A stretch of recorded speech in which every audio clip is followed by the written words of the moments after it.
नमस्कार, मैं डॉक्टर सन्मुख नागनाथ मुच्छट्टे, सहायक प्राध्यापक हिंदी विभाग, श्री छत्रपति शिवाजी महाविद्यालय उमरगा, जिला उस्मानाबाद।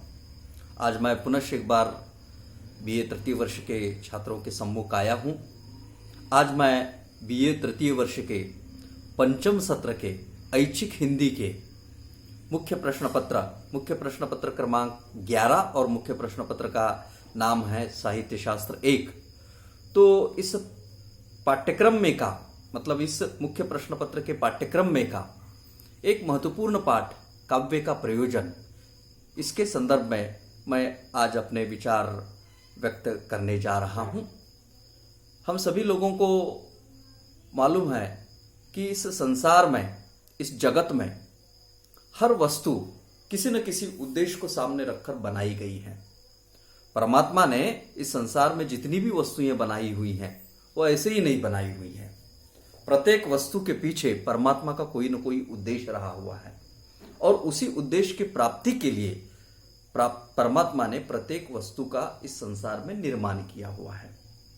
ठीक उसी प्रकार प्रत्येक काव्य रचना का भी अपना अपना उद्देश्य होता है।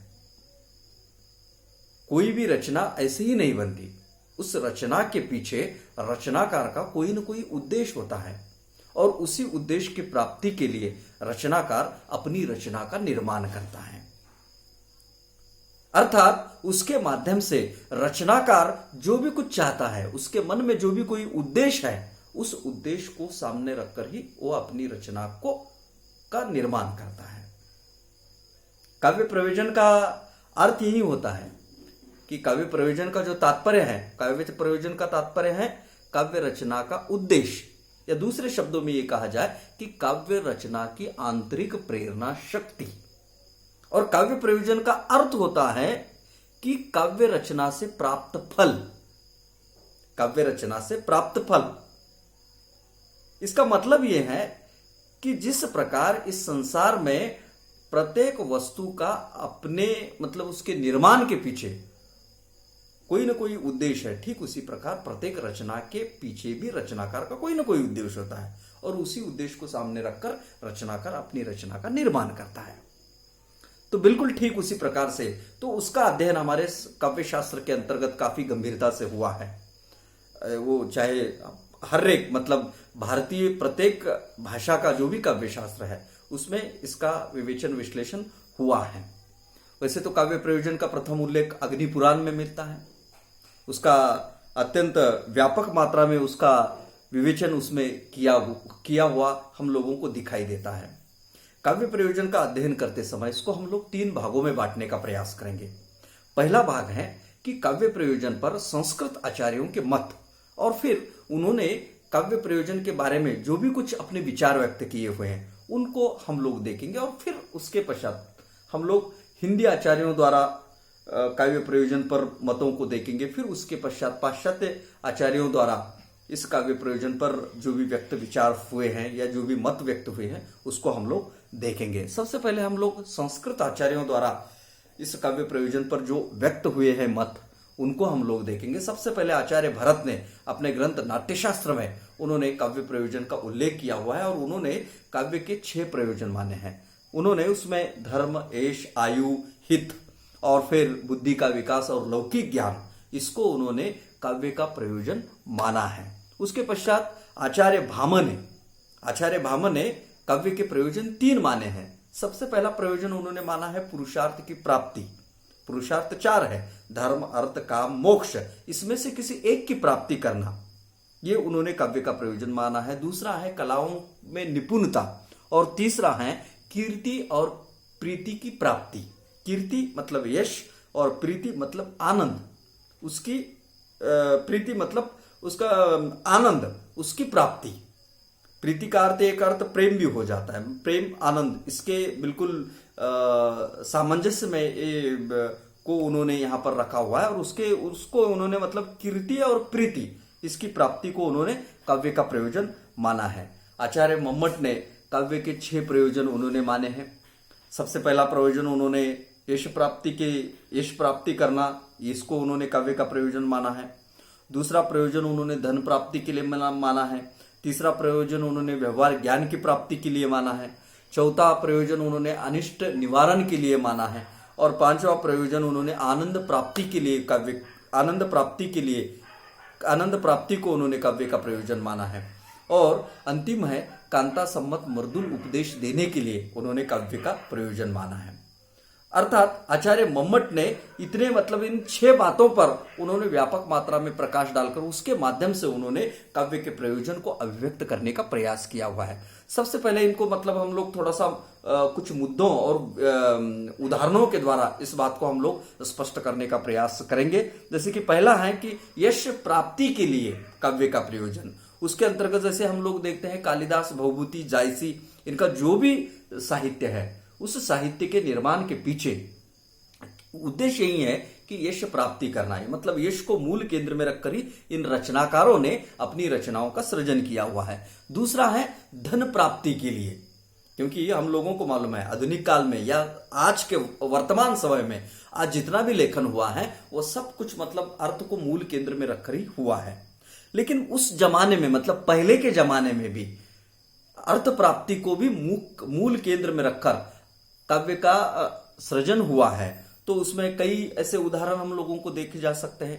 केशवदास ने जो काव्य प्रयोजन किया उस पर उनको 21 गांव मिले हुए थे। बिहारी को प्रत्येक दोहे पर एक मुहर मिलती थी।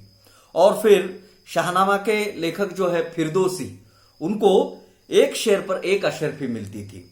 और फिर उसके पश्चात अंग्रेजी के जो प्रसिद्ध उपन्यासकार हैं स्कॉट ने अपने ऊपर का कर्जा चुकाने के लिए उन्होंने उपन्यास लिखे और उसके माध्यम से उन्होंने अपना कर्जा चुकाया और उस कर्जे से उन्होंने मुक्ति प्राप्त की।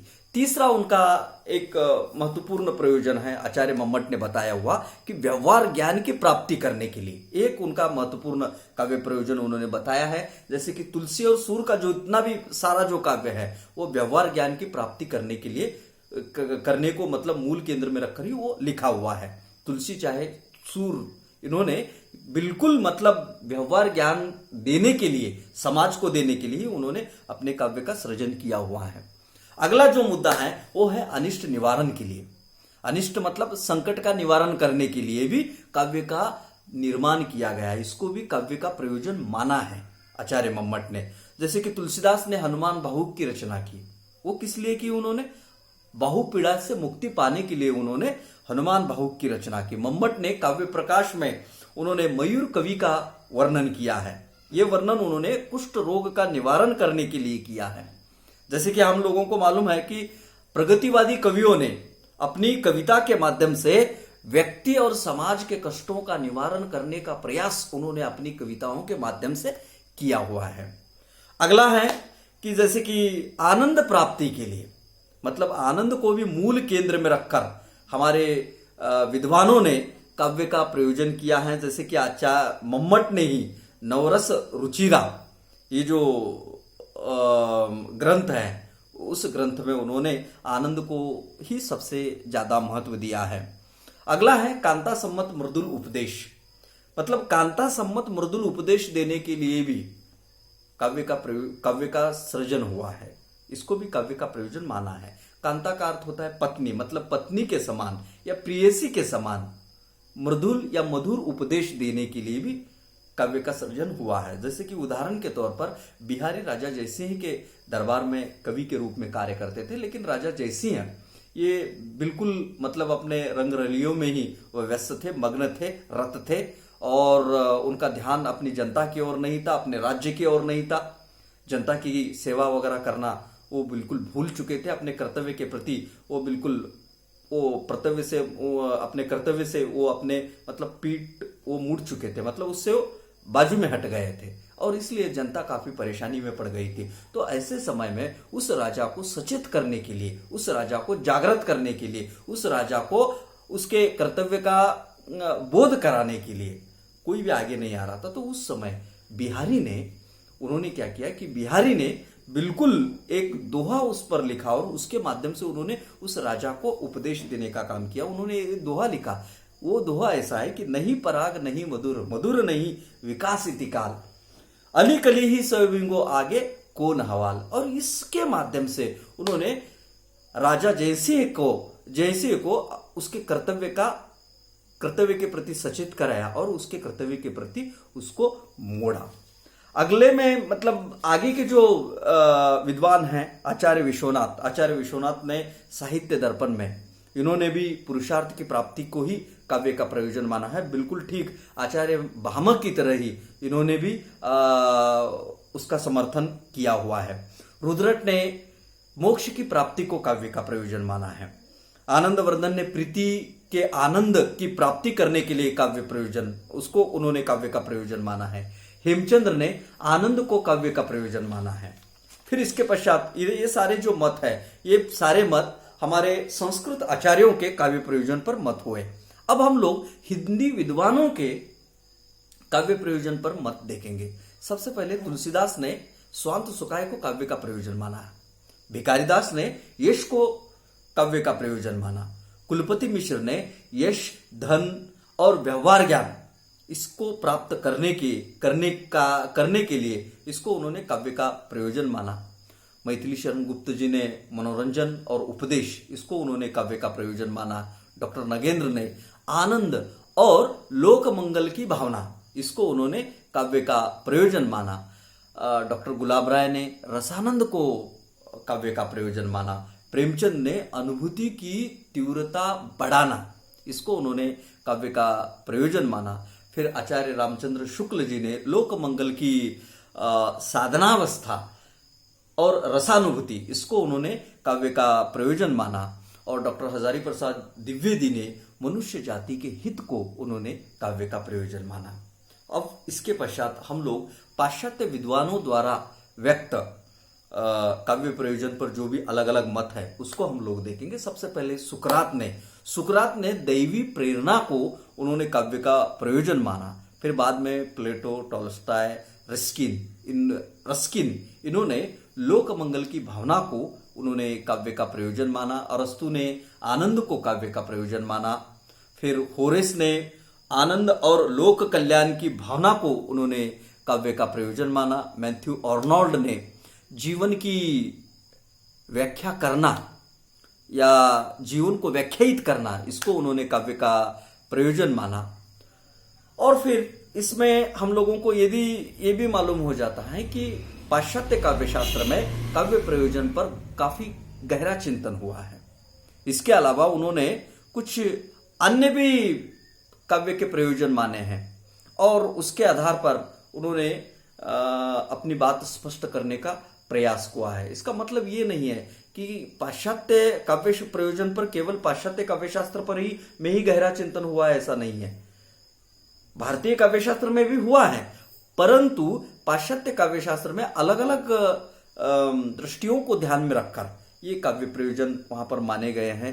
जैसे कि बहुत ही मतलब उसमें अलग अलग प्रकार के 7 काव्य प्रयोजन वहां पर माने गए हैं। कि सबसे पहले उन्होंने कला के लिए एक काव्य प्रयोजन उन्होंने माना है। दूसरा उन्होंने माना है कला जीवन के लिए।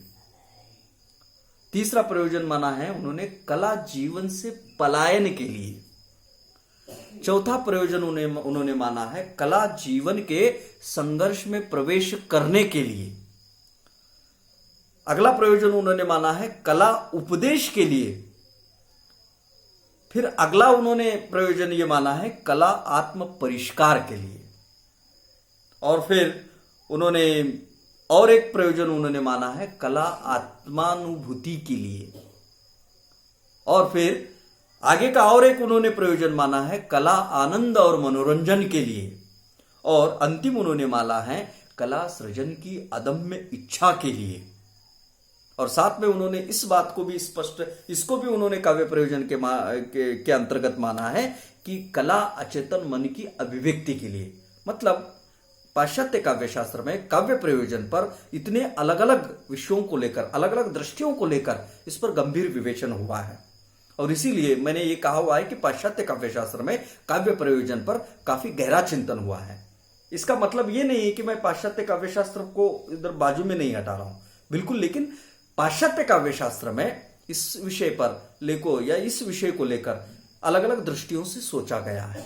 इतनी व्यापकता थोड़ा सा मतलब भारतीय काव्य शास्त्र में हम लोगों को थोड़ा सा मतलब दिखाई नहीं देती। थोड़ा सा गहरा चिंतन पाश्चात्य काव्यशास्त्र में दिखाई देता है। मैंने अत्यंत सहज शब्दों में, बहुत ही संक्षिप्त शब्दावली में बहुत सारे विवेचन को संक्षिप्त में निपटाने का मैंने प्रयास किया हुआ है। मुझे लगता है कि संभवतः ये सारा विवेचन यदि आप लोग यदि इस वीडियो को बार बार यदि मेरे छात्र यदि इसको सुनेंगे या इसको बारीकी से सुनेंगे, इस पर थोड़ा सा चिंतन मनन यदि करेंगे तो जरूर पूरा विषय समझ जाएंगे, ऐसा मुझे लगता है। काव्य प्रयोजन एक महत्वपूर्ण हमारे पाठ्यक्रम का एक महत्वपूर्ण हिस्सा है, क्योंकि इस पर हमारे भारतीय और पाश्चात्य दोनों काव्य शास्त्रों में गंभीर चिंतन हुआ है। और मैंने सभी बातों को, मतलब तीनों मुद्दों को, संस्कृत का आचार्यों के काव्य प्रयोजन पर जो भी मत है उसको भी मैंने लिया, फिर हिंदी आचार्यों के जो भी इस पर मत है उसको भी मैंने लिया, फिर उसके पश्चात पाश्चात्य आचार्यों के जो इस पर काव्य प्रयोजन पर मत है इसको भी मैंने लिया हुआ है। मतलब सभी विषयों, सभी बातों को मैंने स्पर्श करने का प्रयास किया है और इसके माध्यम से मैं ज्यादा से ज्यादा बोध या ज्ञान मैं अपने छात्रों को देने का मैंने इसके माध्यम से प्रयास किया हुआ है। मुझे लगता है कि काफी अत्यंत मतलब सहज और सरस शब्दावली में मैंने प्रस्तुत विवेचन प्रस्तुत किया हुआ है।